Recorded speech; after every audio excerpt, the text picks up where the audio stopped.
que vocês possam fazer daqui a extensão dos lares de cada um de vocês.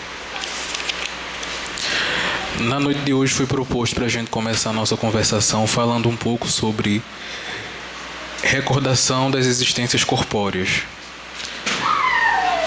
E a gente vai encontrar no Livro dos Espíritos, da pergunta 311 à pergunta 319. E a gente vai ler as perguntas e tentar comentar um pouco. A pergunta 311. A veneração que se tenha pelos objetos materiais que pertençam ao espírito lhe dá prazer e atrai a sua atenção para esses objetos? A resposta: é sempre grato ao espírito que se lembra dele, e os objetos que lhe pertenceram trazem-no à memória dos que nele no mundo deixou, mas o que o atrai é o pensamento destas pessoas e não aqueles objetos. É interessante esse comentário. A gente lembra uma vez que Dr. Ciro foi fazer um atendimento de um espírito que estava vinculado a uma cadeira e ele não saía daquela casa por conta da cadeira. E a pessoa que morava na casa queria também a cadeira, que era a cadeira, era bonita, né? Eu acho. E a solução que ele encontrou para que aquele espírito se desvinculasse daquela cadeira foi que no mundo espiritual plasmassem uma cadeira igual àquela que tinha na casa que ele acreditava que era dele, né? E a partir daí esse espírito deixou de perturbar aquela família, aquele ambiente, porque tinha a cadeira de acordo com o que ele desejava, né? E eu acho que a gente presenciando nas desobsessões, a gente percebe o quanto nós ainda nos apegamos às coisas materiais, né? O quanto os espíritos, quando são atendidos na desobsessão, nas reuniões mediúnicas, que são espíritos iguais a nós, né? O quanto nós ainda somos apegados a essas coisas tão pequenas, tão mesquinhas, né? A gente tira pelo nosso dia a dia, né? Porque quando a gente fala dos espíritos, nós somos espíritos, todos nós aqui somos espíritos. O quanto a gente ainda é apegado a determinadas coisas que a gente sabe que não vai trazer nenhum bem a gente, né? Se a gente for olhar agora o nosso guarda-roupa, quantas roupas a gente vai ter lá que a gente não usa, né? E a gente sabe que existem milhares e milhares de pessoas no frio, no relento, e aquelas roupas, ou até aquele dinheiro que a gente comprou determinadas roupas que a gente não vai estar usando, poderia estar sendo útil para alguém que verdadeiramente estivesse precisando, né? A pergunta 312. E a lembrança dos sofrimentos porque se passaram na última existência corporal, os espíritos a servam? Frequentemente assim acontece, e essa lembrança lhes faz compreender melhor o valor da felicidade que podem gozar como espíritos. Mais uma vez, é um relato que eu acho que a gente também consegue presenciar nas desobsessões, de que quando se volta à pátria espiritual, os sofrimentos e as felicidades vão continuar com a gente, né? Tudo vai de acordo com o plantio que a gente fez. A nossa existência na vida material ou na vida espiritual vai de acordo com o nosso plantio, né?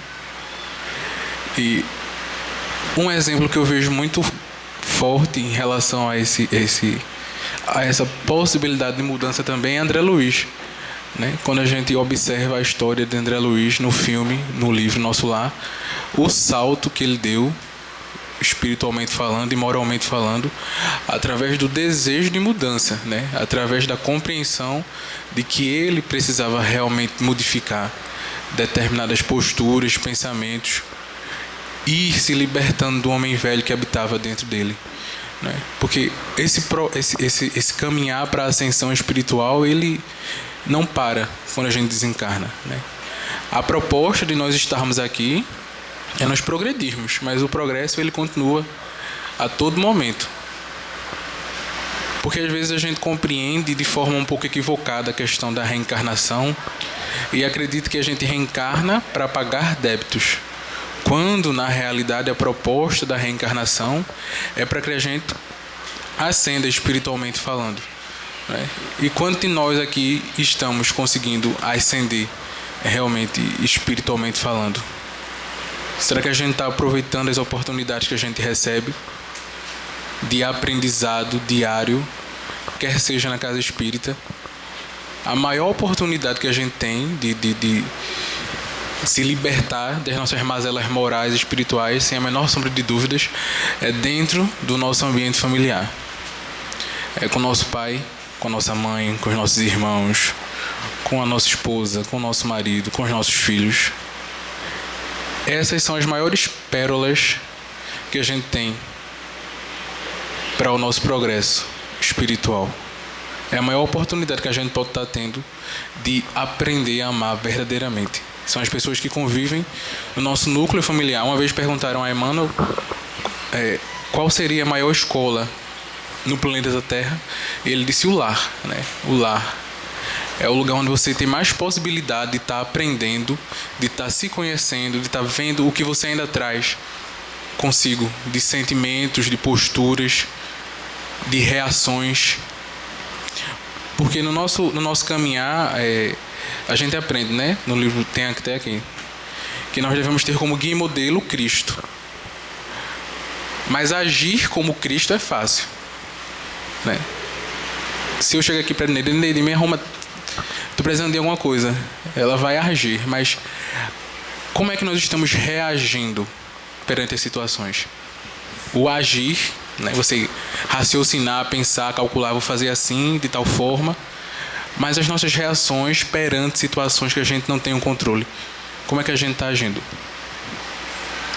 Será que nós estamos dando testemunho do que a gente está se propondo a tentar aprender? Pergunta 313.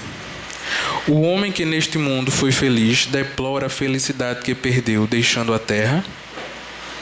Resposta: só os espíritos inferiores podem sentir saudades dos gozos condizentes com a natureza impura.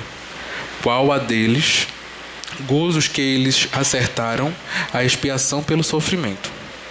Para os espíritos elevados, a felicidade eterna é 1000 vezes preferível aos prazeres efêmeros da terra.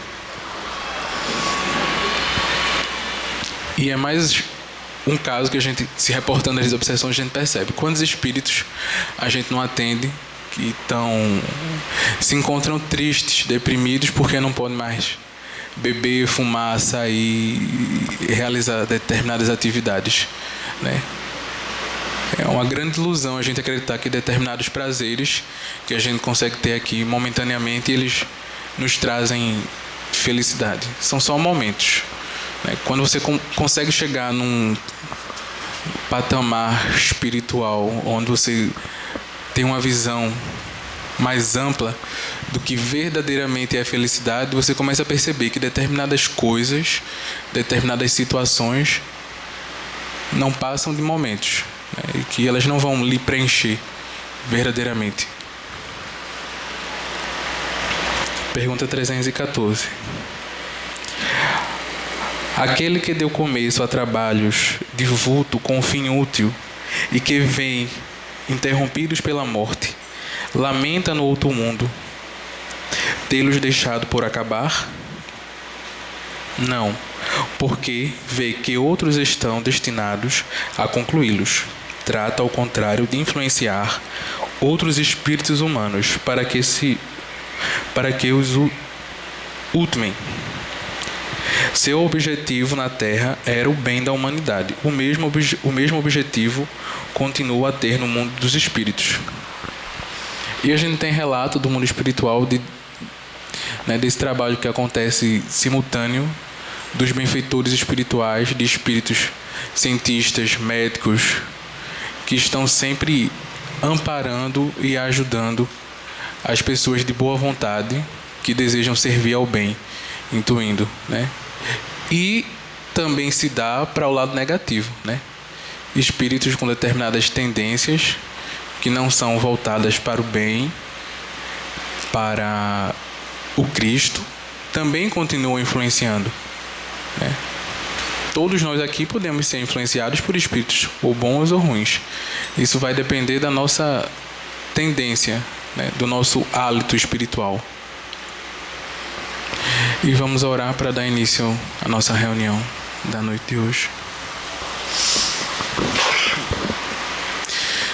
Que nós possamos fechar os nossos olhos, visualizarmos o Mestre Jesus de frente a nós, nos envolvendo com seu olhar bondoso. Que esse olhar possa ir acalmando as nossas mentes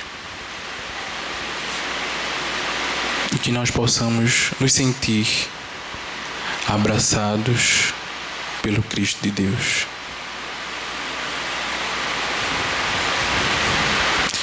Que possamos entrar na sintonia dos benfeitores espirituais que se encontram desejosos de nos ajudar das nossas aflições mais íntimas.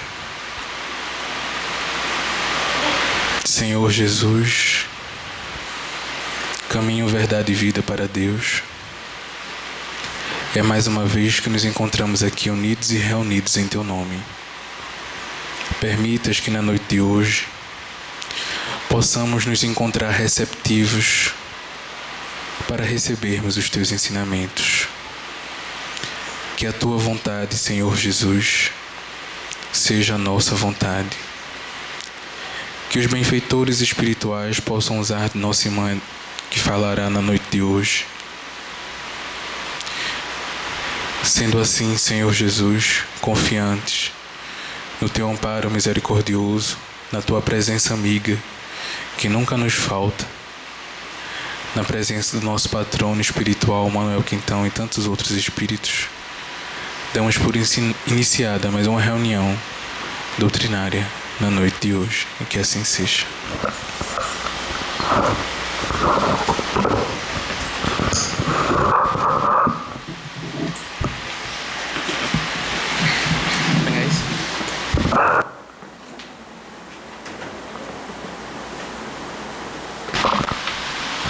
Bom, meus irmãos, que a paz e o amor de Jesus...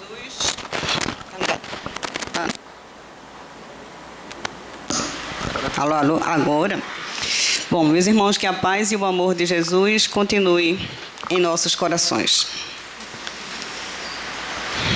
O tema de reflexão, de estudo para a noite de hoje é sobre a depressão e a obsessão. Quem não já escutou tão recentemente alguém dizer assim, fulano está deprê, né? Ou então, hoje eu estou tão deprê. A gente usa até essa expressãozinha, né? Hoje eu estou deprê. Ou seja, hoje eu estou mal, eu estou para baixo, eu estou triste, né? Só que a gente termina generalizando tudo, ou grande parte dos acontecimentos, como sendo sempre depressão. Hoje é raro a gente encontrar alguém e a pessoa dizer assim, hoje eu estou triste. Diz logo, hoje eu estou deprê. Eu estou deprê, hoje eu estou péssima, eu estou para baixo, né? E cada vez mais vai se disseminando esse vocabulário. O termo depressão surgiu mais ou menos no final do século XVII. Então é antigo, né? Não é de hoje, não. E a expressão de depressão não é tão recente assim. Outras doenças psiquiátricas catalogadas têm as doenças mais recentes, assim como a síndrome do pânico, que foi diagnosticada assim mais recentemente, que a gente vai ver mais adiante. Mas aí a depressão, né, a partir do final do século XVII, que a psiquiatria diagnosticou esse mal. Então nós vemos o seguinte, que existe a tristeza, que é normal, todos nós, seres humanos, sentimos em algum momento da vida da gente, momento de tristeza.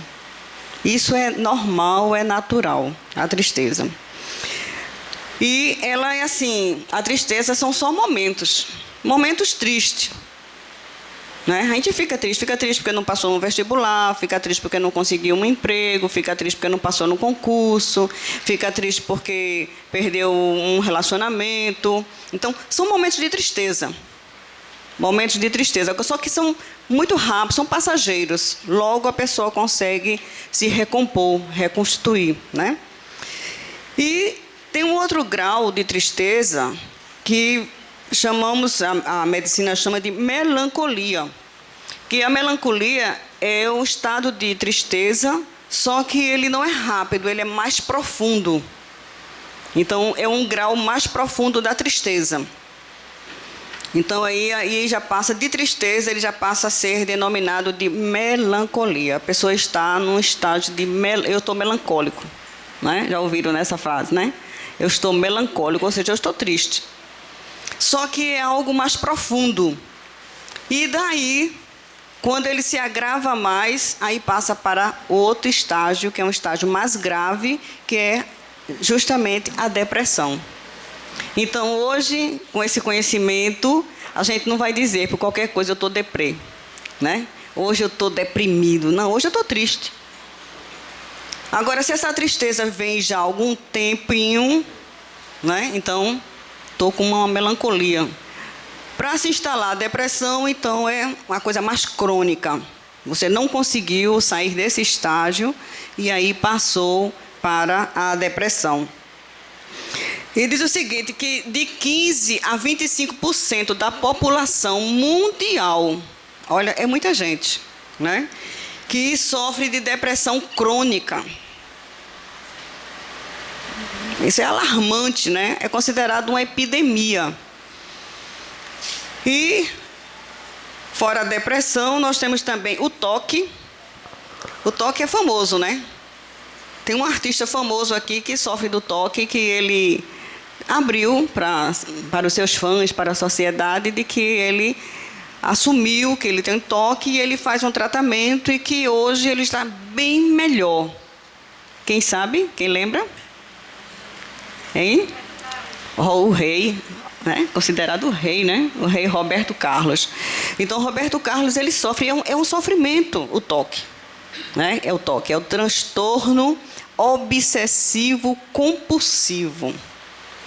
Quem teve a oportunidade de assistir o filme O Melhor Impossível, trata de uma pessoa que sofre do toque, do transtorno obsessivo compulsivo. Tem também o transtorno bipolar. Quem já ouviu falar? O bipolar. A pessoa está bonzinho, aparentemente, né? E daqui a pouco vai dormir bem e acorda pelo avesso. Não é como se diz. Então, é uma pessoa que muda de humor com muita frequência e muda assim para os extremos. A pessoa está muito eufórica, está muito feliz e daqui a pouco a pessoa está muito irritada, está muito agressivo e de uma forma que fica difícil até a convivência. Então, o transtorno bipolar, ele também precisa de tratamento psiquiátrico. E tem uma outra doença também muito conhecida hoje, que é a síndrome do pânico. A síndrome do pânico. O pânico vem da palavra do pan, né? Então, assim, era considerado uma mitologia, né? E que ele aparecia nas montanhas, esse foi uma forma de animal, ele aparecia na montanha e aquilo gerava um pânico, gerava um medo da pessoa seguir adiante, com medo daquele monstro. E aí, o que acontece, o síndrome do pânico? Quando você é atingido pelo síndrome do pânico, você paralisa. Você tem medo de ir adiante, de seguir. Tem gente que quando está assim na crise, né, da síndrome do pânico, ele não sai de casa, ele não consegue dirigir, ele não consegue trabalhar, ele não consegue sair do quarto, porque é como se um mal muito grande fosse acontecer, algo muito ruim fosse acontecer, e que isso congela a pessoa, isso inibe o movimento da pessoa e faz com que a pessoa se prenda naquilo ali. Ele fica preso naquele momento mental dele. E tem que lutar contra isso, e tem que trabalhar contra isso, e tem que buscar tratamento contra isso, porque ninguém nasceu para ser escravo, né? E a gente ficar escravo dos medos, escravo do pânico, tem tratamento também para isso. De onde vem a doença? É do corpo ou é do espírito? Da mente? Será que é só da mente? Pensamento? Bom, diz a Organização Mundial de que não existe doenças, existem doentes. E ainda tem uma frase que diz assim: mente sã, corpo sã. Mente doente, corpo doente. Não é? Não tem isso? Mas existe uma, vamos dizer assim, uma linha de psiquiatras, de pensadores, né, são os psiquiatras clássicos, que eles dizem que existe 30% de hereditariedade. Quando tem assim 30% de hereditariedade, você pode desenvolver essas doenças, né? Existe, se seus pais são pessoas que têm essas doenças, ou uma dessas doenças, você tem 70%. Se seu pai ou sua mãe é uma pessoa que tem depressão, que tem um pânico, que tem algum desses distúrbios psicológicos, se sua família tem, principalmente o pai ou a mãe, a medicina diz que você tem 70% para desenvolver a doença. Vejam só. Então, se tem para desenvolver a doença, então, esses psiquiatras, os clássicos, eles dizem que não é só a mente, que não é só o espírito. Se tem a parte hereditária, não é? Você está herdando alguma coisa. E aí o que é que acontece? Nessa linha clássica desses psiquiatras, e através do estudo da medicina, diz também que o organismo, a pessoa, quando tem a tendência, vamos dizer, hereditária para desenvolver a depressão, o pânico, essa pessoa é comprovado no seu organismo de que ela tem carência de determinados itens, vamos dizer assim. Neurotransmissores, a dopamina. Tanto é que existem medicamentos que ajudam a repor esses itens da pessoa. Da mesma forma como tem pessoas que têm carência de vitamina D. A carência de vitamina D gera alguns... Carência de vitamina C. Então, tem também a carência dos neurotransmissores. E existe medicamento que ajuda a repor e ajuda a manter o controle desses níveis. Então, é por isso que é importante a pessoa ir ao psiquiatra. É importante a pessoa fazer não só a psiquiatria, mas a psicoterapia também, fazer o tratamento para enfrentar a doença, aprender a conviver com a doença, aprender a superar a doença. Então, buscando ajuda. E buscando também o tratamento espiritual, porque o homem ele não é só corpo. Ele é espírito. Antes de ser o corpo físico, ele é espírito, né? Então, ele se utiliza de um corpo que, momentaneamente, vai servir de instrumento para ele aqui na Terra. Saindo desse corpo, ele volta a espírito desprovido do corpo físico. Então, ele perde o corpo físico e continua sendo espírito no plano espiritual.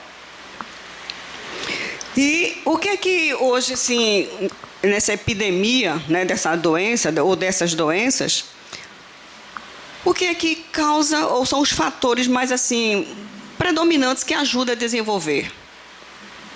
Então, aí ele fala aqui sobre o medo, né, que a gente hoje tem medo de bala perdida, a gente tem medo de sair à rua, a gente tem medo de assaltos, o índice de violência é cada vez maior, a gente fica com medo quando nossos filhos saem que não retornam na hora programada, a gente fica com medo de ir ao banco, a gente fica com medo de tudo, não é?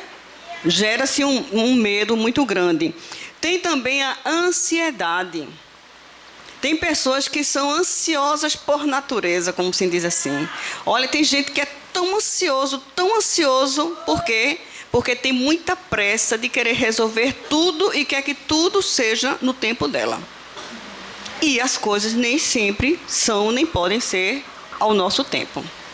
A gente tem que desenvolver também o quê? A paciência. Para o medo, a gente tem que ter nossas precauções, mas temos que ter a confiança. Temos que ter a oração, porque a oração nos ajuda na proteção diária. É se proteger através também da oração. E na ansiedade, a gente procurar a confiança, desenvolver essa confiança. Tem também um fator muito importante que é a solidão. Tem pessoas que têm medo de viverem só, tem medo de ficar só, tem medo. Tem gente que mesmo dentro de casa, com outras pessoas, mas sofre de solidão. Se isolam e não conseguem conversar. Existe a solidão a 2, existe a solidão a 3, não é? Não existe? Existe. Tem pessoas que ficam totalmente isoladas, não conseguem se comunicar com os outros.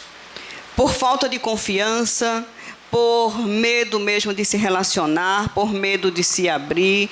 Então, pessoas muitas vezes que têm traumas ou que trazem traumas. E também nós temos que ver que existe uma lei chamada lei de causa e efeito. Essa lei de causa e efeito, tudo aquilo que nós praticarmos, nós iremos responder por isso. Então, se a gente procura nessa existência as causas, ou uma das causas, que estão nos levando para uma depressão, ou para um toque, ou para o pânico, e se a gente não encontra a causa, porque Freud diz o seguinte, ele disse que todo mundo passa por tristeza, como havíamos começando no início aqui falando sobre isso. Então, a gente tem momentos de tristeza. Ficamos tristes, ficamos ansiosos. Quem nunca passou por perdas? Perdeu um emprego, perdeu um namorado, né? Então ele fala também em perder um ente querido, perder um familiar. E aí nós espíritas não concordamos muito nesse ponto de vista de perder um ente querido, porque nós podemos perder um objeto, podemos perder algo de valor, mas um ser nós não perdemos. Porque a morte não é a perda. Ninguém, quando morre alguém, desencarna. Então, nós nos afastamos temporariamente dessa pessoa. Mas iremos nos reencontrar de novo com ela. Então, nós não perdemos. Diz, eu perdi um filho, eu perdi um marido, eu perdi... Não se perde. Com a morte não se perde. Apenas se afasta temporariamente. Você pode perder um anel, pode perder um documento que você não acha. Então, a morte é apenas uma separação momentânea. Então, ficamos tristes momentâneos. E a gente precisa reagir, não é, com essas perdas. Porque tem gente que não consegue reagir com as perdas. E aí, o que é que acontece? Vai gerar doenças. Vai terminar adoecendo.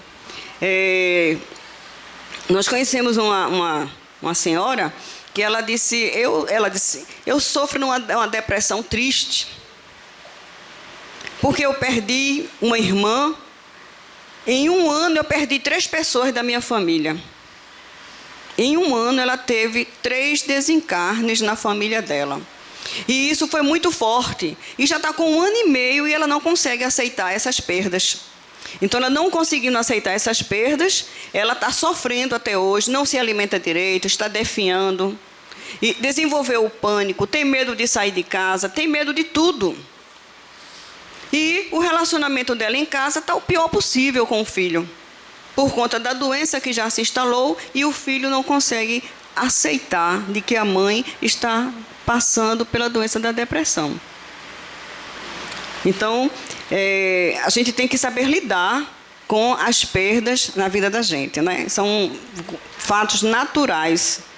Ninguém está aqui que se exime disso aí, não. Todo mundo. Agora, a gente tem que confiar em Deus, tem que desenvolver a resignação para não vir a adoecer, né?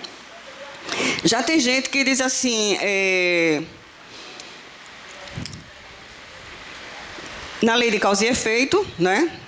Voltando aqui para a gente não sair da linha, né? A lei de causa e efeito, se você não encontra um motivo da sua tristeza nesse momento da sua vida, nessa encarnação, então nós vamos encontrar num passado.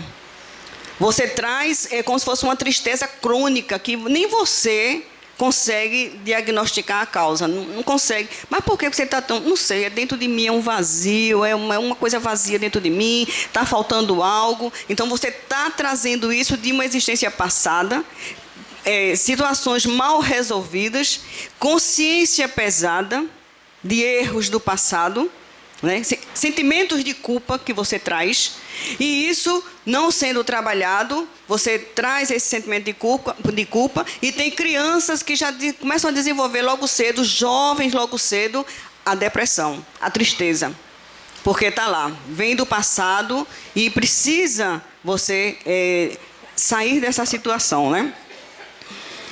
Os gregos diziam o seguinte, né? Quando ele retratando sobre isso, os gregos diziam assim, que os deuses vão castigar. O que eles queriam dizer com isso, que os deuses vão castigar? Porque existe o quê? Os obsessores.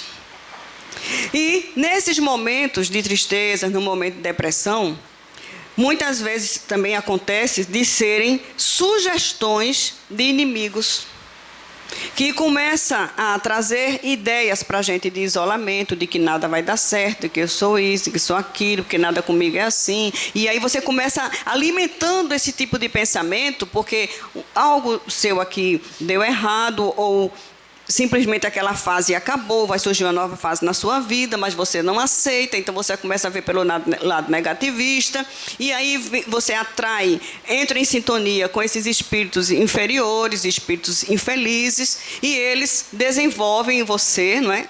Provocam em você esses sentimentos, e daí se dá o quê? Você entra em sintonia com eles, né? E aí se instala o processo de obsessão. Então, quando os gregos diziam assim, os deuses vão castigar, é porque eles têm os espíritos como divindades. Não bastou ser espírito para eles serem divindades. Então, Deus não castiga ninguém. Primeiro, porque para haver... até assim, tem uma frase que diz assim, Deus perdoa tudo. E quando eu vi uma frase diferente, que diz assim, Deus não perdoa nada. E eu, poxa, Deus não perdoa? Sim, Deus não perdoa. Por quê? Para que haja o perdão, tem que haver o quê? A mágoa, tem que haver o sofrimento, tem que haver o perdão. E Deus não se magoa com a gente. Deus não tem esse tipo de sentimento inferior que nós temos aqui. Então, Deus é muito superior a tudo isso. Então, Ele não perdoa porque Ele não se chateia. Então, Deus é amor, Deus nos ama infinitamente. Isso é o amor infinito, Deus é um amor infinito para com todos nós. Platão e Sócrates, dois grandes filósofos, sofreram terrivelmente com a depressão. Eram pessoas muito deprimidas. E o estudo diz hoje que 50 milhões de indivíduos são depressivos. E principalmente após o atentado que houve das Torres Gêmeas em 2001. Então, depois daquele acontecimento, as pessoas se sentiram muito mais fragilizadas.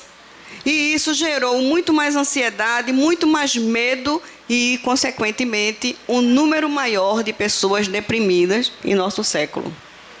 Porque se sentindo o quê? Inseguras diante da vida, diante do mundo, diante dos acontecimentos, das intempéries.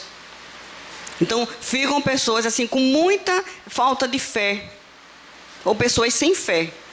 E aí, facilmente se instala o quadro da doença.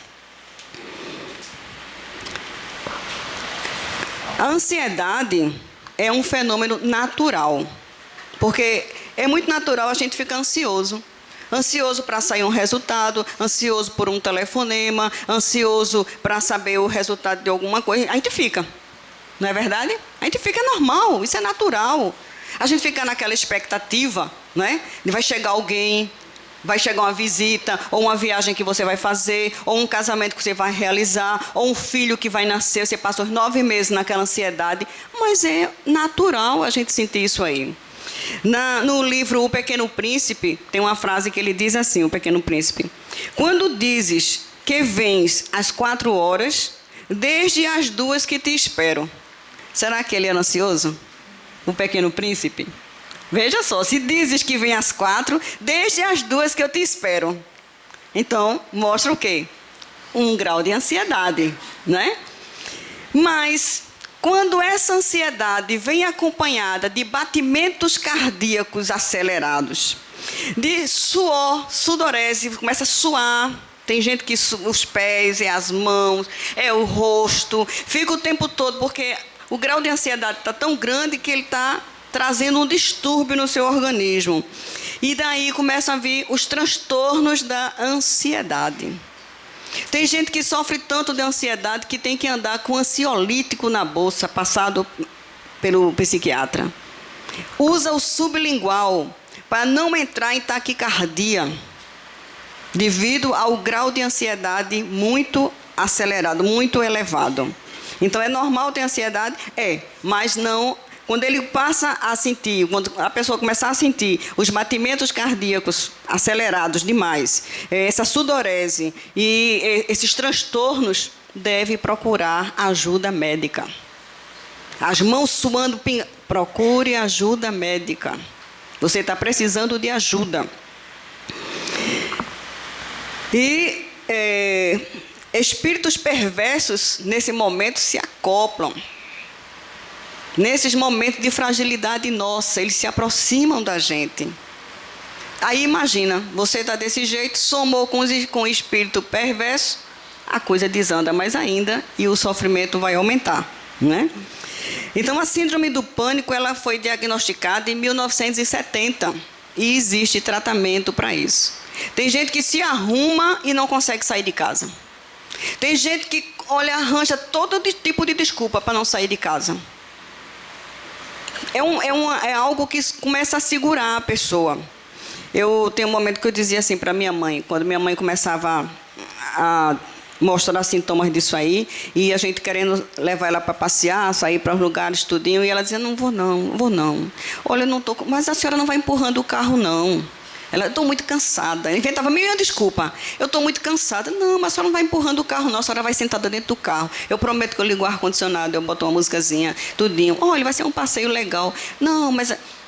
E às vezes até se arrumava e de última hora não ia. Não ia. Chegou um ponto de os irmãos diziam assim, não convida mais ela para sair, porque ela não quer mais sair com a gente. Ela está se entregando, ela está ficando dentro de casa. Ela disse, não, é porque eu não tenho mais vontade de estar nos cantos, eu não tenho mais... E quando sai, consegue se divertir, se distrair um pouco. Mas a luta, ela mesmo diz, a luta é eu conseguir sair de casa. A luta de ir numa padaria, que a padaria fica bem pertinho, assim, no local seguro onde ela mora. Às vezes faltam as coisas em casa, ela diz, não tenho coragem nem de ir na padaria. Vejam só. O salão de beleza é bem pertinho. Cortar um cabelo... Fica com aspecto, né, desgrenhado, porque não tem coragem de ir no salão. E a doente, não. Aparentemente, não, mas a doença psicológica está se instalando. Porque a pessoa vai se entregando. Tem gente que deixa de tomar banho. Passa 2 dias, 3, ela fica deitada. Aí a vontade só é ficar deitada, só é ficar na cama. Ficar deitada, olha, não dá vontade nem de tomar banho, dá vontade de se levantar para comer.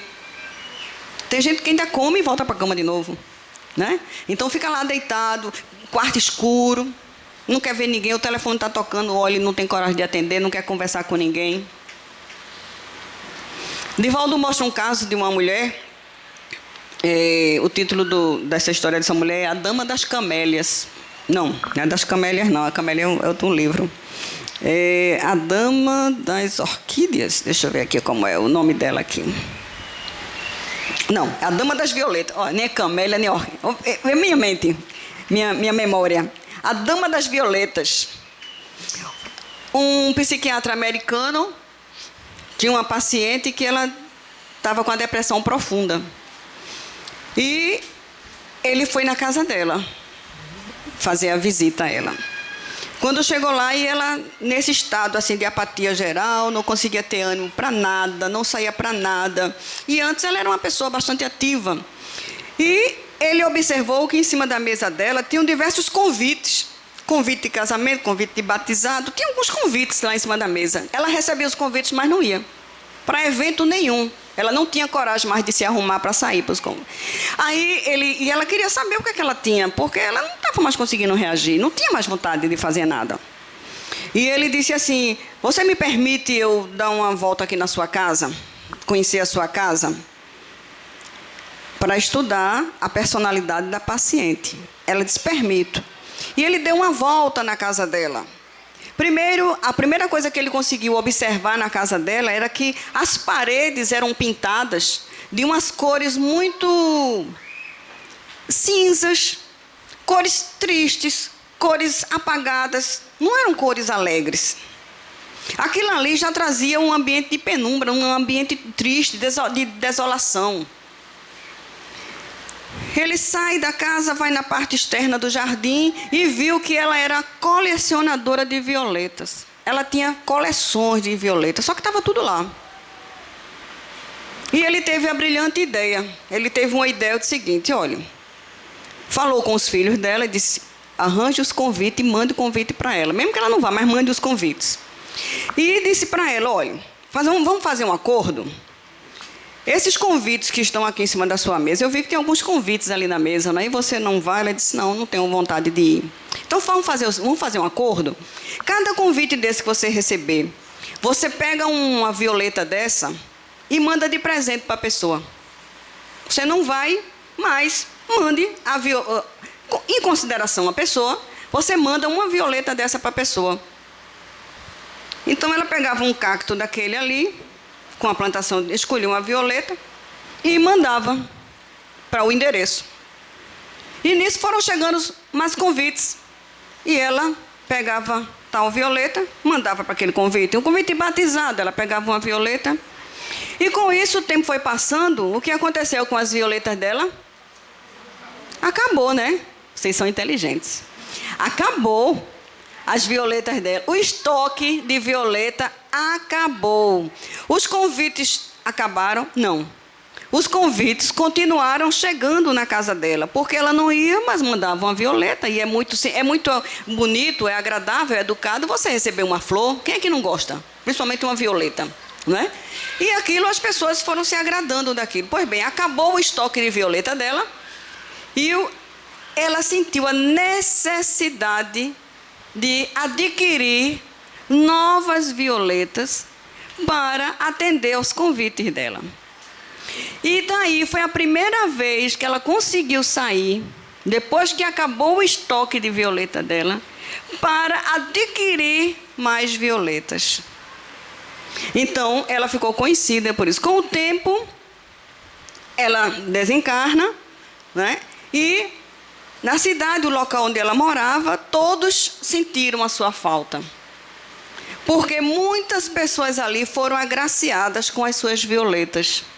Muita gente já tinha a violeta dela.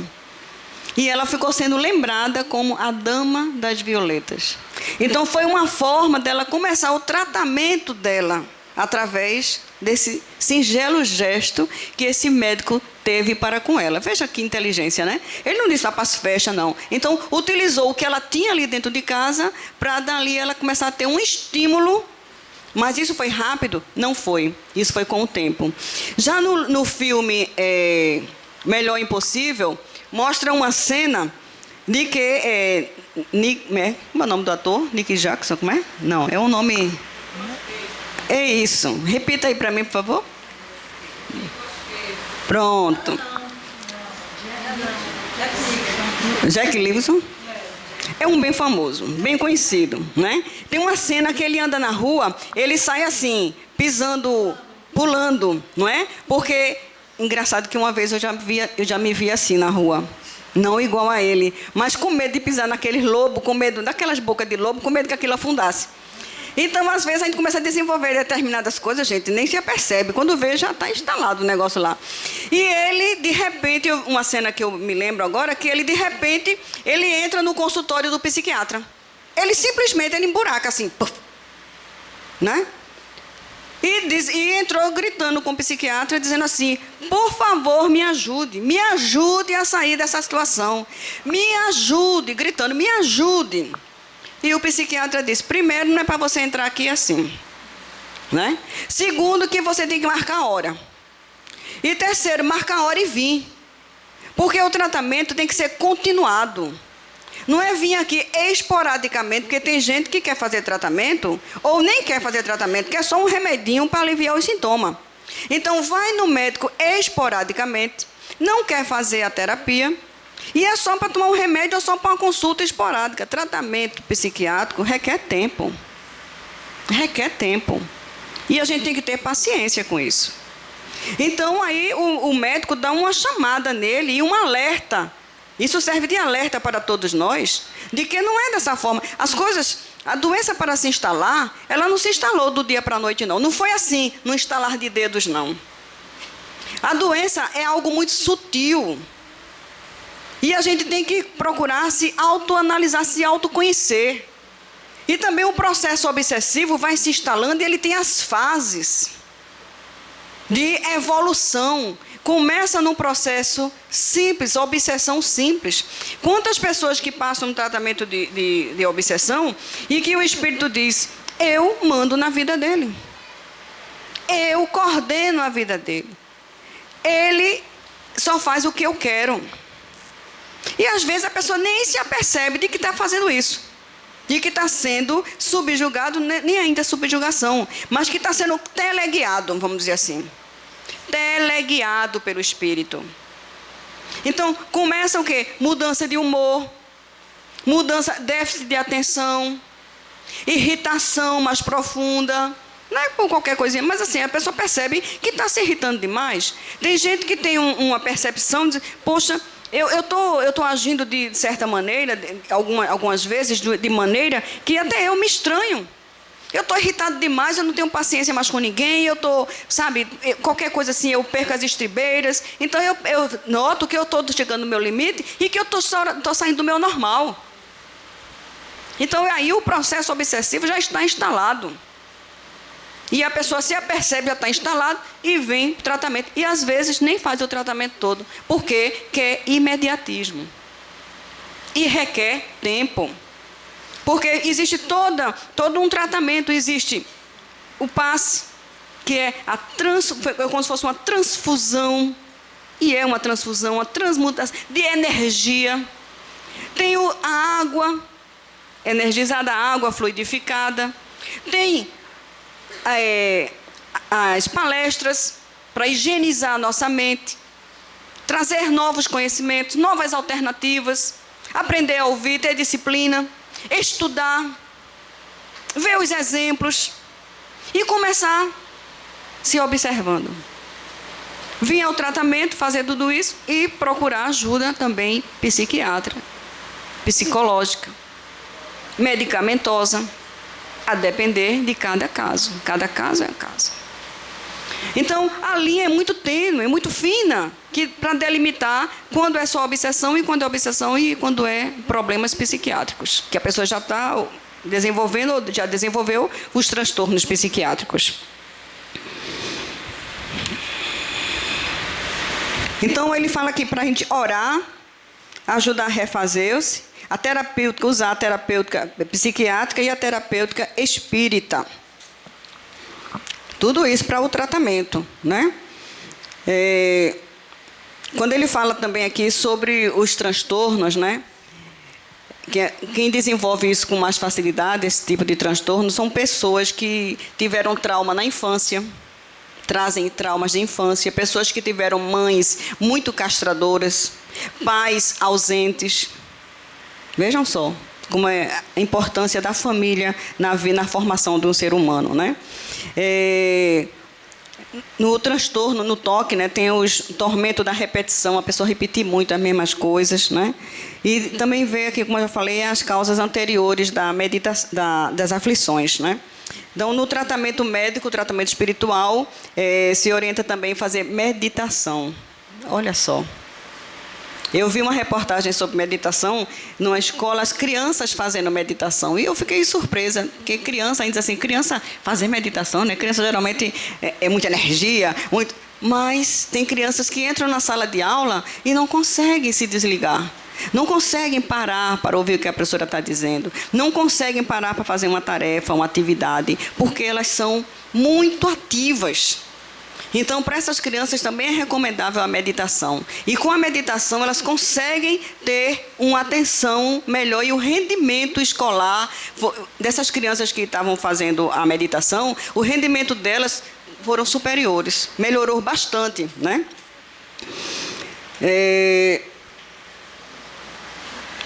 Continuando aqui, tratamento. A obsessão provoca distúrbios psiquiátricos. Será que a obsessão, só a obsessão, pode provocar, se a pessoa não tem esses transtornos, será que a obsessão pode provocar transtorno na pessoa? Pode. Pode. Por isso que é importante a gente fazer o tratamento da gente direitinho, desde o começo. Seguir a orientação da espiritualidade amiga. Divaldo Pereira Franco, ele relata o caso de uma criança, porque lá na Mansão do Caminho, para quem não conhece, né, em Salvador, já passaram cerca de 30 mil pessoas por aquela instituição. E de filhos adotivos, mais de 800. Então, é um trabalho assim grandiosíssimo. E certo dia, Divaldo estava se preparando para uma conferência na Europa. E essa viagem iria passar uns 40 a 45 dias fora. Na noite anterior, quando ele estava organizando o material que ele iria levar, um dos filhos bate na sua porta e disse que estava precisando muito de ajuda, estava precisando conversar com ele. Era um adolescente de seus 16 anos. E ele atende o jovem, a criança, e ele diz, o menino diz para ele, que não estava conseguindo dormir, que na noite anterior ele teve um pesadelo muito grande, e nesse pesadelo aparecia uma figura de um monstro, e perseguindo e correndo atrás dele, ele sempre correndo, e esse monstro querendo pegar ele, e ele conseguiu acordar todo suado. No dia seguinte, ele não conseguiu fazer as tarefas dele direito, porque ele estava sentindo uma grande perturbação. E quando é na noite seguinte, quando ele procurou ajuda, ele disse, e agora eu estou com medo de ir para o quarto, estou com medo de dormir, estou com medo de ter de novo esse pesadelo, porque eu estou sentindo. Ou seja, ele estava sentindo já a aproximação do espírito junto dele. E aí Divaldo chegou, tentou acalmá-lo, fez orações com ele e aplicou a terapêutica do passe. Pediu para ele entrar em contato com um outro irmão dele, também de lá, mas que já tinha se formado, era um médico, e pediu para ele pedir ajuda para esse médico, que era de lá também, era um filho adotivo dele também, mas que já tinha se formado em médico, já era médico. E deixou entregue o caso, e viajou. Com uma semana depois, ele liga para a Mansão do Caminho, e aí, ele sempre, quando ele viaja assim, ele liga para saber como é que está a situação, como é que estão as coisas, e ele recebeu notícias de que o menino tinha piorado. Com 10 dias, ele liga de novo, a cada semana ele ligava uma vez para lá, quando ele ligava, a situação era a pior possível. E quando ele retorna com 40 dias dessa viagem da Europa, o menino estava interno no hospital psiquiátrico. Internaram a criança, o menino, 16 anos. O menino foi interno. E ele foi visitar, mas os médicos disseram que ele não podia visitar porque ele estava usando a terapêutica do sono. O menino estava em tratamento de sono, né? Remédio para dormir direto. Porque ele estava em crise e o menino mostrou tendência suicida, querendo se matar, querendo se jogar do quarto andar. Então tiveram que contê-lo, né, e sedá-lo. E ele voltou para a mansão e vamos fazer o tratamento espiritual da criança. E daí ele viu também quem era o espírito que estava perseguindo ele. O espírito se apresenta dizendo: ele tirou a minha vida, ele me matou e agora eu vou matar ele. Então, induzindo e querendo levar ele à morte. E o pesadelo que ele teve era justamente esse espírito, porque na existência anterior ele tirou a vida dele, sufocando-o, asfixia, e matou a pessoa, matou esse homem, né? Só que quando a gente reencarna, a gente esquece, traz o esquecimento. Mas os débitos continuam. A lei de causa e efeito. A perseguição, o espírito não perdoou e continuou. Então, nos 16 anos, eclodiu ali. Mais cedo ou mais tarde, o espírito fica procurando. Um dia ele acha. Encontrou. E ali estava instalado o processo obsessivo. Foi feito o tratamento e um determinado dia ele acorda. Daquele sono, daquele tratamento, ele acorda. No que ele acorda, ele viu que estava curado, não tinha mais desejo de suicidar-se, estava calmo. E aí ele pediu para chamarem Divaldo, chamar seu pai. E Divaldo, ligaram para ele, Divaldo foi lá, no hospital. Quando chegou lá no hospital, era 8 horas da manhã, foi conversar com ele e ele disse: quero ir para casa. Por que eu estou aqui internado? Por que fizeram isso comigo? Aí Divaldo explicou tudo o que aconteceu. Lembra que você teve aquele pesadelo, tudinho, coisa e tal, Pereira? Você esteve muito doente e precisou ser interno. Ele disse: bom, mas agora eu estou bom, agora eu quero ir para casa, me leve para casa agora, eu não quero ficar aqui mais não. Aí Divaldo disse: tenha calma, vou levar você. Agora, para levar você, o médico tem que dar alta. Eu não posso simplesmente pegar você e levar para casa. E nisso, ele esperou o médico chegar. O médico chegou, era 10 horas da manhã. E ele foi lá no consultório falar com o médico, se apresentou, disse que era o pai adotivo, o menino era filho adotivo dele, né? Se apresentou, e o médico estava de cabeça baixa escrevendo, e de cabeça baixa continuou. E ele disse: eu quero que o senhor dê alta para o meu filho, porque eu quero levá-lo. E o médico disse: não é assim não. Primeiro, ele está em tratamento. Disse: sim, mas ele já está bom. Aí ele olhou para ele e disse: quem é você para dizer que ele está bom? Quem é o médico? Aqui sou eu. Aí Divaldo disse: tudo bem, o senhor é o médico e eu sou o médium. Aí o médico olhou para ele e disse: médium, o que é isso? Ele disse: médium é aquela pessoa que vê e fala e ouve os espíritos. E o espírito que estava provocando esse problema nele já se afastou. E agora o meu filho está curado. Ele disse: não é assim. Você acredita nessas coisas porque eu nunca ouvi falar nisso. Aí Divaldo disse para ele: bem, sim. Aí o médico disse, aí Divaldo disse assim para ele: você nunca leu nenhuma obra espírita? Ele disse: eu sou médico há 32 anos. Aí Divaldo disse: e eu sou espírita há 34.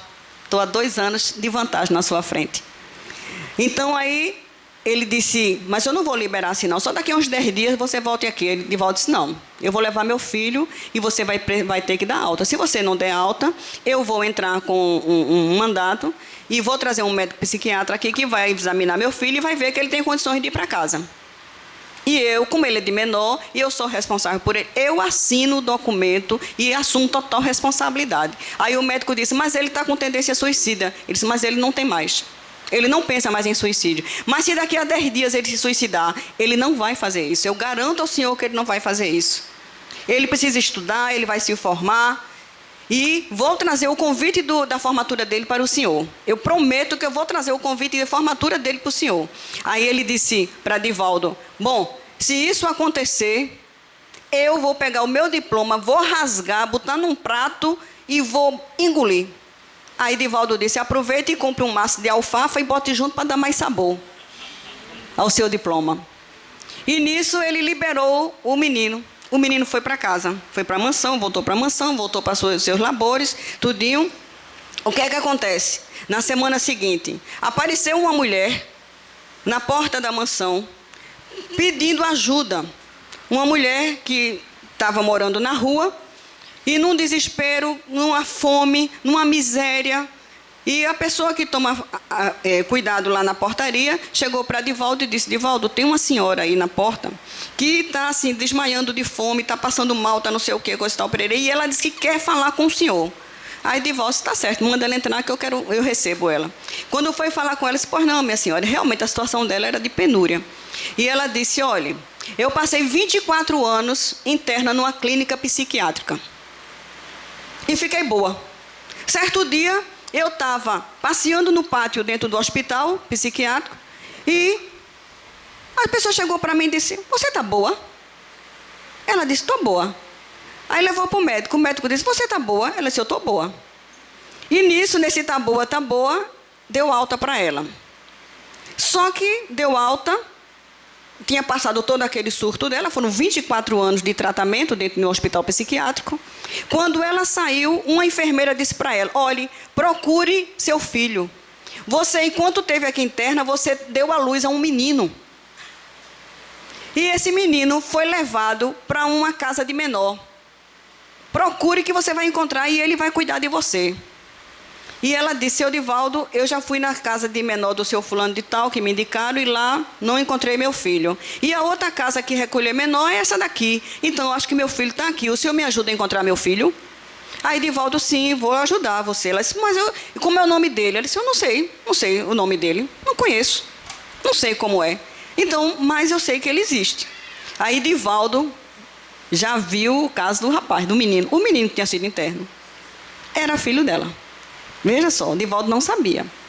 E nisso Divaldo disse, bom, vamos se alimentar, vou dar almoço, deu almoço para ela. E quando terminou a aula dos meninos, 5 horas da tarde, reuniu os meninos naquela faixa etária, pelo tempo que ela tinha dado à luz, os meninos de 14, 15, até 17 anos, ficou uns 14 a 15 meninos assim numa sala, ele fez aquela roda e disse, pronto, ela disse, mas você me ajuda, porque como é que eu vou identificar meu filho? Coração de mãe não se engana. Olhe um por um. E ele disse que o menino, quando botou o olho nela, ele não conseguia mais nem bater o olho. O olho lá, esgrelado nela. E ela olhou o primeiro, olhou o segundo. Quando chegou no penúltimo, era ele. Quando parou na frente dele, algo aconteceu ali, que eles dois não conseguiram mais parar, assim, de se olhar. E ele chegou para Divaldo e disse, Divaldo, quem é essa mulher? Ele disse, não sei, meu filho. Ela está procurando o filho dela. E quando ele olhou de novo para ela, ele sentiu, ele disse, eu conheço essa mulher. Ela estava no meu pesadelo. E ela foi que me ajudou a matar o homem. Ela foi que segurou ele, asfixiando. E nisso, ele chega para ela e diz, mamãe. A primeira vez que Divaldo escutou, ele dizer essa palavra, mamãe. Ele disse isso e nisso eles se abraçaram. Se abraçaram e dali começou o grande relacionamento entre os dois, relação de amor, de mãe e filho. Divaldo conseguiu alugar uma casinha perto da mansão para mantê-la próximo. E ele, quando chegou aos 18 anos, disse, Divaldo, eu quero ir morar com a minha mãe. Divaldo, ainda não chegou a vez, ainda não. A gente vai continuar ajudando e você vai continuar nos seus estudos. Quando você tiver condições, você vai morar com ela e vai ter todas as condições, tá certo? Continue seus estudos. E ele continuou os estudos dele. Quando chegou aos 21 anos, ele se formou, aos 24 casou, foi morar com ela, com a mãe, né? E aí, aí o menino se forma, universidade, Divaldo foi levar o diploma para o médico. Foi lá, levar para o médico. Quando chegou lá, o médico disse, seu Franco, me lembro do senhor. Olhe, depois daquela conversa que a gente teve, eu já procurei e já li diversos livros espíritas, e continuo lendo, viu? E agora eu estou metido nesse negócio. Porque esse povo tem assim, metido nesse negócio, metido nessas coisas, não quer dizer que está agora no espiritismo, né? Ele disse, agora eu estou metido nessas coisas. E aí, o que aconteceu? Houve a formatura, casou-se, com o tempo veio o quê? Um filho. O menino nasceu, foi para a creche lá de Divaldo. O menino com 4 anos disse, vovô, Vodi, eu me lembro de uma história. Aí contou que foi assassinado. Aí Divaldo disse, vamos esquecer isso aí, não sei o que, coisa e tal, pererê. E o pai do menino, né, o filho dele, chegou para Divaldo e disse, Divaldo, quem é essa encarnação desse menino? Não sabia quem era, né? Que era a pessoa que ele tinha matado antes. Então ele disse, quem é? Ele disse, não sei. Mas você deve saber. Ele disse, não sei. Se eu disser alguma coisa, eu não estou falando a verdade, então eu não sei. Vamos deixar o tempo é que vai dizer. Pois, seu Divaldo, é o seguinte, que eles chamam de tio Divaldo. Tio Divaldo, é o seguinte, esse menino, o senhor me perdoe o que eu vou dizer, viu? Mas eu tenho um abuso a ele tão grande, eu tenho uma raiva dele tão grande. Deus me perdoe, é meu filho. Como é que pode eu ter um filho e ter raiva dele? E outra coisa, ele tem um ódio de mamãe tão grande. Ou ele é um ódio da avó, que ele não pode ver a avó passar perto. Como é que pode nascer um menino assim, hein? Que o pai tem algeriza e ele tem ódio da avó? Isso, meu filho, só a reencarnação explica. Ame-o muito, abrace-o muito. Se aproxime muito dele, porque ele precisa de amor, precisa de carinho. E o tempo foi passando e a criança foi crescendo. Quando chegou aos 16 anos, a família já estava totalmente envolvida naqueles laços de amor, participando da evangelização do centro e todos entendendo, né, o porquê daquela rejeição. Então vejam só, né, quando a gente vê aqui a parte de genética, né, a mãe teve isso, o filho também teve, então a gente vê assim o confronto das informações com a ciência. Então a doutrina espírita é isso, traz todo esse consolo para a gente. Finalizando, Joana de Ângeles dá 5 recomendações para a gente vencer essa fase da doença. Primeiro, você dizer, a vida é bela. Você introjetar isso aí, a vida é bela, porque realmente a vida é bela. Segundo, eu nasci para amar, porque a maioria acha que nasceu para ser amado. É ser amado pela mãe, pelo pai, pela mulher, pelo filho, né? Mas a gente nasceu para amar, ame acima de qualquer coisa. Terceiro, eu nasci para servir. Então, eu não nasci para ser servido, eu nasci para servir. Quarto, o mal que me fazem não me faz mal. O mal que me faz mal é o mal que eu faço aos outros. Então, o mal que fizerem para você, perdoe, releve, ame. E por último, Joana de Ângeles diz o seguinte, o sol dentro de mim, você se sentir como um sol dentro de você, porque jamais, quem tem o sol dentro de si, jamais vai projetar sombras, jamais vai sentir que está em sombras, porque o sol é luz, sol é vida. Então, que nós amemos cada vez mais, amemos a oportunidade de progresso, de trabalho e levemos bem a sério o trabalho espírita e o trabalho médico também. Muita paz. Só nos resta agradecer por esse banquete espiritual. Vamos pedir que a nossa irmã Patrícia faça a prece.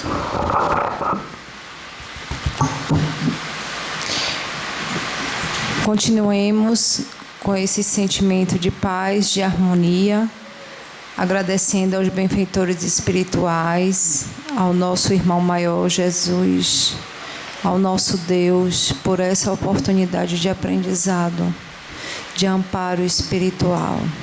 Que possamos retornar aos nossos lares com esse sentimento brotado nos nossos corações, para que possamos distribuir ao longo da nossa relação interpessoal e de conquistas futuras. Sendo assim, passamos a palavra ao nosso irmão, para que dê a reunião da noite de hoje por finalizada. Em nome de Deus, em nome de nosso Senhor Jesus Cristo, profundamente agradecidos, damos por encerrada a primeira parte dos trabalhos da noite de hoje, e que assim seja.